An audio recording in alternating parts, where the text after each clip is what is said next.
Welcome. आज हम समझेंगे कि यूनाइटेड स्टेट्स में इलेक्शन कैसे होते हैं, इन इलेक्शंस में कौन वोट कर सकता है और लीडर्स कैसे चुने जाते हैं।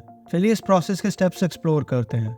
सबसे पहले यूएस में कौन वोट कर सकता है। जनरल रूल के मुताबिक जो अमेरिकन सिटीजन 18 साल या उससे ज्यादा का है वो फेडरल, स्टेट और लोकल इलेक्शंस में वोट कर सकता है। लेकिन स्टेट्स अपना वोटर रजिस्ट्रेशन मैनेज करती हैं, तो हर स्टेट के लिए रूल्स थोड़े अलग हो सकते हैं। कुछ स्टेट्स में सेम डे रजिस्ट्रेशन अलाउड है, जबकि कुछ में डेडलाइंस वीक्स पहले होती हैं। यूएस में पॉलिटिकल पार्टीज एक मेजर रोल प्ले करती हैं। यूएस में मेनली दो बड़ी पार्टीज हैं, डेमोक्रेट्स और रिपब्लिकन्स। हर पार्टी अपना कैंडिडेट सिलेक्ट करती है जो प्रेसिडेंशियल इलेक्शन में उनका रिप्रेजेंटेशन करेगा। ये प्रोसेस प्राइमरीज और कॉकसेस के जरिए होता है, जो स्टेट पर स्टेट वेरी करता है। अभी आपने दो वर्ड सुने, प्राइमरी और कॉकसेस। इन्हें समझते हैं।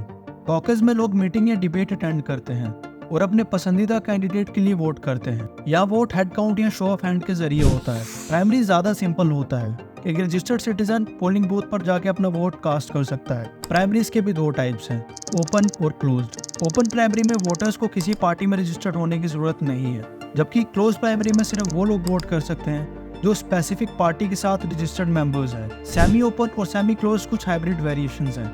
हर स्टेट अपना प्राइमरी और कॉकस अपने तरीके से ऑपरेट करती है। एक उदाहरण से समझें।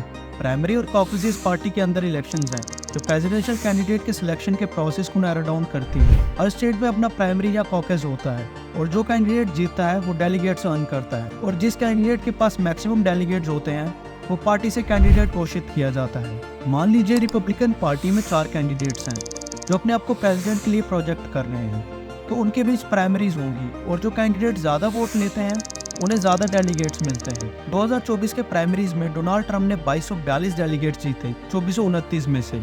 इस प्रोसेस से ट्रंप रिपब्लिकन पार्टी के प्रेसिडेंशियल कैंडिडेट बने। अब जब दो पार्टीज ने अपना प्रेसिडेंशियल कैंडिडेट चूज कर लिया है, तो अब टाइम आता है जनरल इलेक्शंस का।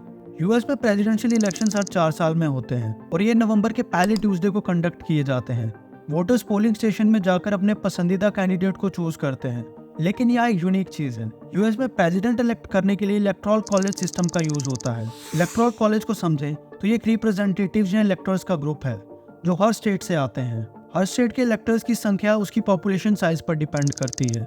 ऐसे टोटल 538 इलेक्टर्स हैं। प्रेसिडेंट चूज होने के लिए कैंडिडेट को कम से कम 270 इलेक्टोरल वोट्स चाहिए होते हैं। Maximum states winner takes all system का यूज करती हैं, मतलब जिस कैंडिडेट को स्टेट में ज्यादा वोट्स मिलते हैं उसे उस स्टेट के सारे इलेक्टोरल वोट्स मिल जाते हैं।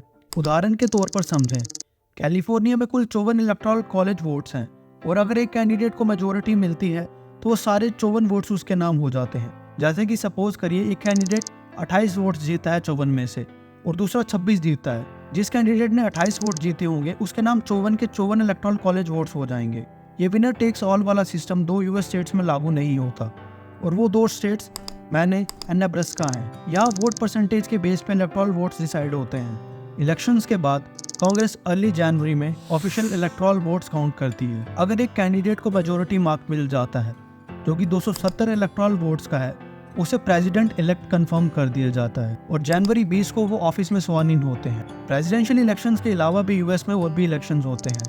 यूएस कांग्रेस जो कि सेनेट और हाउस ऑफ रिप्रेजेंटेटिव से बनी है, उनमें भी रेगुलर इलेक्शंस होते हैं।